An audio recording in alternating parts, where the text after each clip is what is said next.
All right. Just kind of wanted to start out a little bit. Just thank everybody involved, like in the draft process. It's been a really good process. A lot of good collaboration, communication between everybody. And I feel like that's what you need to get to the right answers and get to the final conclusion on some guys. So still some work to do, but we're making a lot of progress. We feel good about where we're at right now. Excited to get the next Thursday. Big first round pick. We got the 8th overall pick. Excited to just continue building and adding competition to the roster, adding talent to the roster, and we're going to be able to introduce our first round pick next Friday. Keep pounding drum and just kind of introduce them to the fans and everybody kind of get to know them a little bit. So with that, I'll open it up to any questions. That suggests, Dan, that you're definitely going to pick in the first round. Yeah, we're going to be there. How comfortable would you be in a potential trade-back scenario? And I guess, in other words, where do you see the ledge of first-round talent falling? I don't really want to get into specifics on like where I would trade back to, but I think we're definitely open to trading back and acquiring more picks. I think we're going to be open, to all possibilities. Let's put it that way. And there seems to be a consensus that the front seven talent in this draft is pretty stacked. With that said, how much do you have to weigh that, as much as you guys have invested in it and want to invest in it further, when you consider a potential trade back opportunity? Yeah, repeat that again. So essentially, with the strength of this class and understanding that is something that you guys have kind of, been strategic about, how much do you have to understand the strengths of this class when considering a trade back? Yeah, I think obviously, we'll count numbers and, in terms of outside backers and interior guys, it's definitely a strong class, which we're excited about because, I think that's still an emphasis that we want to address is, just make our front seven as strong as it can be. So we'll look at all in every scenario, but yeah, we'll definitely look into that. As far as Ickey's fifth-year option, I believe the due date's May 1st.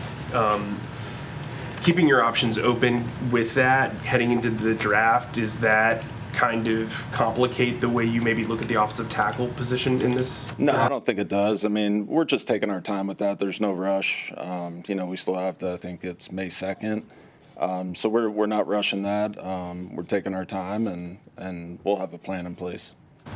Dan, when there are players that maybe don't have the numbers or production in college that really stand out off the page, does that turn you away at all? And how do you kind of bake that into your evaluation? I think obviously you want the production, you want the body of work to be there. You obviously don't want to draft guys that, weren't productive in college. So I think that's kind of what you're asking, right? So, yeah, we're not, obviously we want, guys with a lot of production, and I think that usually translates to the next level. Dan, based on everything you did so far, how committed are you to sticking to defense with number 8 or trading back in that position? Yeah, I think I said it before. Like, we're not going to box ourselves in. We're going to be open to all possibilities. With that number 8 pick. Like I said, whether it's trading back or whether it's staying there and picking somebody. So we're definitely not going to box ourselves in. Dan, with what you've gone through last year in building the roster and addressing certain areas and doing it again in free agency this year, setting up for the draft, I know you speak in the collective we, like how it's coming together, but from the general manager's position, how are you liking how do you feel about where this group is and what you can do? Is it taking the image that you had that you envisioned? Yeah, I feel really good about where we're at right now. Excited about the direction that we're heading. I feel like we can really add some good pieces to the roster and continue to add to the front and build out that depth and the competition on both sides of the ball with both fronts. So I think we want to dominate the line of scrimmage, and I think that's the bottom line. Is the general manager ever fully satisfied with the work that they've done? No, I mean, I don't think, I think no matter how good this roster can ever get, like, you can never be satisfied. You always got to be hungry and always looking for ways to be innovative and getting better. Dan, at the owners' meetings, Dave said that he was really happy with the wide receiver room led by Xavier Legette. Curious to know your take on the Panthers wide receiver room now and how that kind of aligns with this wide receiver draft class. Yeah, I agree with what Dave said. We're excited about the development of, Xavier and Jaylen Walker and some of our young guys. So, with Thielen still in there, Reeson and David Moore, I think we do feel good about our receiver room. I think, we're looking forward to seeing them compete and just get better and better. And, that's not to say that we're not going to, invest in a receiver at some point during the draft. So we're just going to draft really good football players. And if it's a wideout, then, so be it. Given that Taylor's going into a contract year, is offensive tackle on the table for you guys? Again, like, we're not going to box ourselves in with anything. I think, if an offensive tackle's there at some point, like, I'd be open to drafting an offensive tackle, but that, really doesn't have anything to do with Taylor Moton. And when the Saints news came out Friday, did that kind of cause a little uptick in traffic on your phone? I mean, were more people interested in talking once that's out there? No, I don't think yet. I think it's still a little early for that. I think maybe down the line I'll expect it a little more, but right now things are quiet. Jason Light said last week, Dan, that he thinks it's going to be less movement this year because sort of a level type talent level across the later first round into the second. Do you get that same vibe that it might be tough to find a trade up partner? I always look at it like it only takes one team to fall in love with a player, so, a team could fall in love with a player and decide they want to trade up with us and go get their guy. So, I really don't look at it like that. I just look at it as, a team's just may really love a guy. So we'll be waiting if somebody wants to come up. Dan, a lot's made of 30 visits. What is your philosophy towards 30 visits as a franchise? It seems like everybody has their own thing, but what specifically for you is? I think we usually bring in guys that we just kind of feel like we want to get to know a little bit better, whether it's from a personal standpoint or from like a football standpoint, whether it's, getting them on the board one more time and, just checking their mental, their IQ, and then just kind of getting to know them as, people. So I think as much time as you can spend with these guys, it's good in the end. You guys signed Colin Granger. What went behind the decision to, bring in a guy who has limited to no football? Yeah, I think, it's a good opportunity to fill out our 90-man roster. Colin had a good workout. He was recommended by George Fan, who we're familiar with from our Seattle days. It's just an opportunity just to add a guy and, be open-minded and then just kind of try some new things, and maybe see what we have. Dan, seems like every mock draft has you taking Jaylen Walker. At the combine, I believe you weren't really wanting to commit to how you saw him fitting into your system. Right. Can you expand on that a little bit on how you see him fitting in if you were to take him? I mean, Jalen's a good player. I think, for us, I guess I'll talk on it now, but he's an outside linebacker for us that I feel like can do a lot in our defense. I think he's definitely a great person, really good player, and, I think he's got a bright future ahead. And kind of building off that, he's a hybrid sort of player. Like you mentioned, he's going to be this guy for us, not necessarily meaning that he would be this guy for other teams. What's your view on defensive players, and particularly defensive front seven guys who can play multiple positions? Like, does that make him more attractive as a draft prospect? I don't know if it makes them more attractive, but I think it definitely makes them, it adds value to them. I think, in Jalen's case, he can play on the outside. You can move him inside. You can do a lot of different things with him on the defense. And, I know that we do value those type of things. And again, he's a good player. Is there a concern with a player like that you might spread him too thin if you do try to, off the bat, find multiple roles for him? Yeah, I think that's a fair statement. I think, it's always good to align a guy where you really want to play him so he can, develop in a specific place. That way you're not moving him around and he's not really getting better or getting great at anything. He's just kind of good at, a bunch of different things. So, yeah, I definitely think that's valid. To his sort of character and football IQ, I know he's the son of a longtime college coach. Did that come through in your meetings with him? Yeah. Again, he's a great kid. He's super smart. I mean, he's been around football his whole life. So, I think he's everything that you would expect. Dan, now that you've been through this process twice with Canales, how would you describe the conversations about prospects that you and he have? Yeah, I think there's honest conversations. We're not afraid to challenge each other. And that doesn't go just for me and Coach Canales. That goes for myself and, our whole staff. I challenge our staff I want them to challenge me. I think it needs to be that type of room. I think as long as you're getting to the final answer that's, going to give us the best player and come to the best solution, then that's what you have to do. With y'all's backgrounds, is it hard for him to kind of separate being an old receivers coach, offensive guy, versus you being a former linebacker when you're looking at prospects? No, I think we both do a good job of separating ourselves from that. I think we're really just looking what is going to make our team the best team. And, which player that we add to our roster is going to make a bigger difference. So that's the way we look at everything.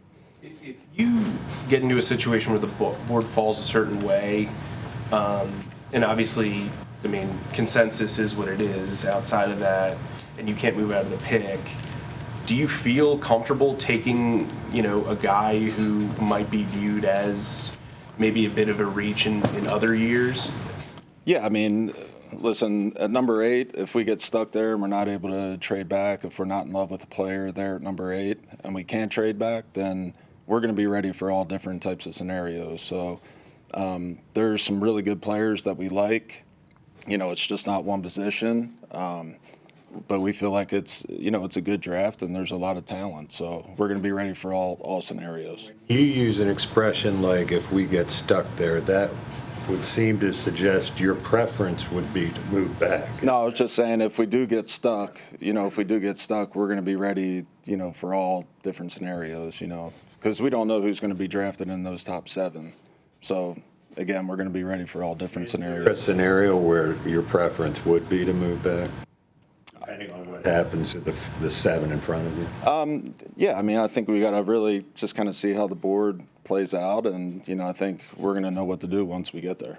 How many different scenarios have you kind of mapped out? There's a lot of different scenarios. Again, you don't know who's going to be taken in those first 7 picks, so we have to be prepared for all different scenarios, and we're going to be ready. Is 8 perhaps a challenging spot? You don't want to be number 1 because of the year before, but 8 to 15, is that kind of a wasteland area? Or no, I think it's a good spot. I think we're going to be able to get a really good pick. If we choose to stay there, and again, if we trade back, I think we're going to be able to get a really good player there too. So, I think this draft is a good draft that we're excited about. Last year, you guys were pretty aggressive in trading all around the board. You don't pick from, in between 9 and 56, so that's a pretty long gap. How much has the discussion revolved around potentially making sure that gap is kind of closed? Yeah, we've went through all different scenarios at this point, and that's of course going to be one of them as well. So we're definitely playing out all different scenarios in our head, and I think when the time comes and we see who's on the board, we're going to be ready to go. Dan, when do the calls ramp up, really, in terms of trades and that kind of stuff? And last year, when you were talking to Brandon about going up maybe to get XL, when did that process start? That started really the night of the draft. Obviously, the week of the draft, you make your calls and, you talk to people about, hey, we'd be willing to move out of this spot. What are your plans, with your pick? So I think it's a communication thing throughout the week with other GMs and other personnel people around the league. And then once it gets to draft night, if you do choose to move up and, a team like Buffalo was willing to trade out of that pick, we knew that. So we could go up and we could get Xavier. So Do you have to come out of this draft with a safety? yeah, I think safety is definitely an area that we'd like to address. But again, it would be nice to get one. But I don't think we can. I don't think we should force it either. I talked about before just getting the best available football players. So if it happens to be a safety, then so be it. But I also don't think we should just force anything.